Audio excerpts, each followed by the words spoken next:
All right, so here it is. Here is my laser. I'm not going to show you a walk up to it. It's in my garage. Garage is a mess. But in that corner there, I have a vent. And over there, I have another vent. And that helps pull all the air out from the inside of the laser. I do also have air assist, which is off to the corner, so that's that hissing noise you can hear. It blows air out. Put a little magnet under here to help slow it. So anyways, air assist does help when you're cutting. I don't necessarily like the air assist if I'm going to do laser engraving on the leather. There are times where it does come in handy, but I prefer not to use it usually whenever I am laser engraving. But for cutting, I will use the air assist all the time.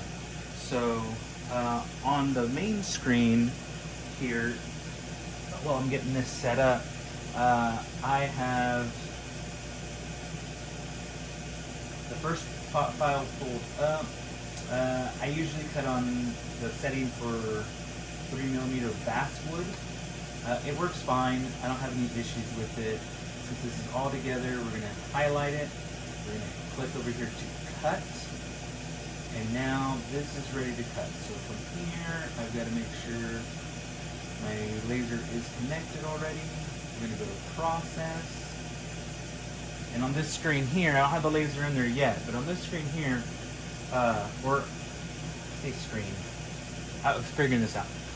On the Xtool software, it shows me my pattern, how it's going to cut out, the way it looks there. So what I'm going to do here is I'm going to go ahead and throw this sheet of leather that we need into the laser. I love these magnets. I got them on Amazon. They're neodyne magnets, or neodyne, or I don't know how you pronounce them. Either way, they are thin, they're flat, they're super strong, and I really like them to help hold down the projects as I work on them. So for right now, we're going to try to get this leveled out as best as we can. And you can see on the video, the laser light kind of helps me. I think you can slightly see it's under here. There's a crosshair. So that helps me determine whether or not I am flat against the top or if I'm a little off.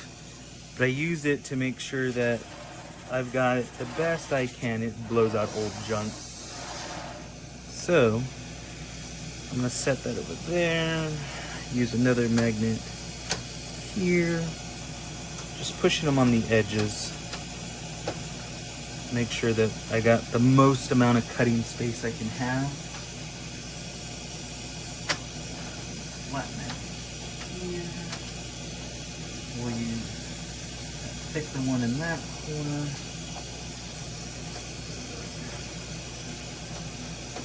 Flat magnet there.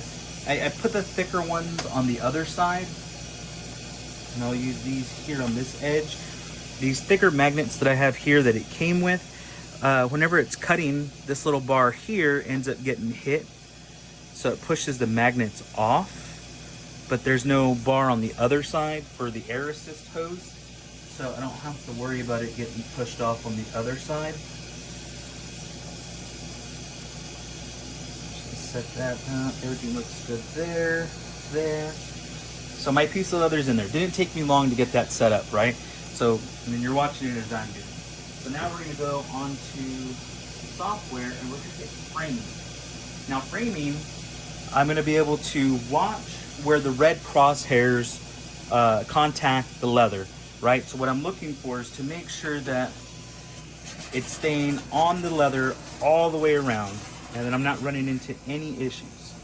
See, like on that side, I ran off the leather, which tells me I'm a little crooked. So we're gonna move everything off, just a hair. And we're gonna shift the leather over. Realign everything.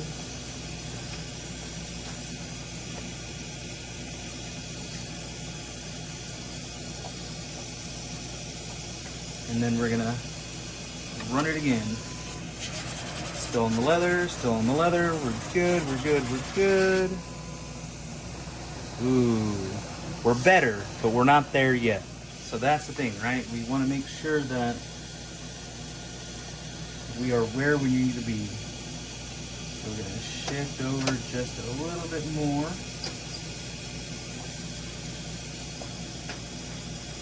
Making sure that we stay on. Readjust my magnets, again. And I just barely need it to grab the corners, or the edges I should say. And then let's run it again. Still on, still on.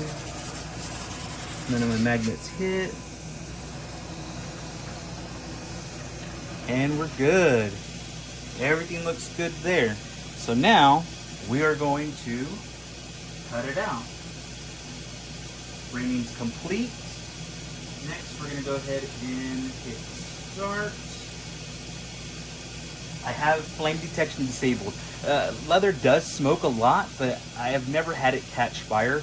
So as a safety, because you can cut a variety of different woods with the laser, X-Tool has a flame detector inside the actual laser head there. So I have it turned off because leather will smoke, and that's why I have the air vents, which the air vents actually pull out and it goes underneath my garage door and out to the outside. There are concerns on cutting certain leather. There's vinyl, different finishes on the leather. The most common one that a lot of people, because it could create toxic fumes, is the vinyl covered leather. And that's a whole different type of stuff there, but I'm using regular veg tan leather. The smell you get off of this smells close to like burning hair. If you ever smell burning hair, it's not pleasant, but it doesn't matter. It doesn't bother me a whole lot. It's not really going to hurt me. Normally I would close this top lid down so that way it protects eyes and stuff, but since we're using camera lens, well, it's not going to hurt your eyes. So we're going to head and hit continue anyways. We'll hit start again, and then we'll come in here and we'll hit the start button, and we're off.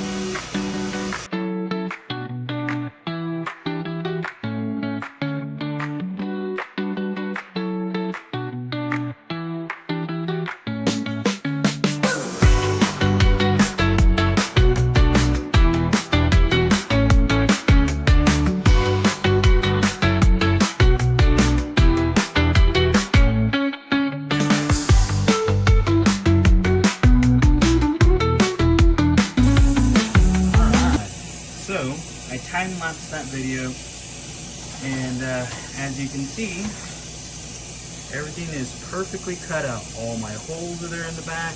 Now, one thing that people do complain a lot about whenever they do use laser cutting for leather is you do get soot. Now, I guess it's hard to see. There it is. So this right here is just the burned leather. What I end up doing is whenever I'm all set it down, oh look, I forgot to remove the sticker from the back. We'll get that taken care of. But whenever I do this, what I end up doing is I will go through and I clean up all my edges, usually with just some water on a rag. Sometimes I'll use alcohol because it dries a little quicker if I'm trying to move the process along a little faster. But I've never had any real issues with it. The other concern is whenever you go to sew, you have all the soot that piles up inside the lines here. Now, it is an issue, it is a concern, but a lot of the stuff that I sew with, I usually use a colored thread, and so the soot never shows up on it, and I use a nylon thread. And then after I'm done sewing, I usually go through with a wet rag anyways, and I'll just wipe down the threads, and it gets any excess that maybe got stuck to it or didn't clean up during the process. So it's never really a concern for me. So I'm not going to go ahead and I'm not going to videotape the next two cuttings. This process here was, pretty much showed you how it's done. So I'm going to go ahead and get the next ones cut out, and that'll be it for this video. The next video, I'll have all the pieces together, and we'll go ahead and start staining, or cleaning up and then staining. But we'll go from there. See y'all soon.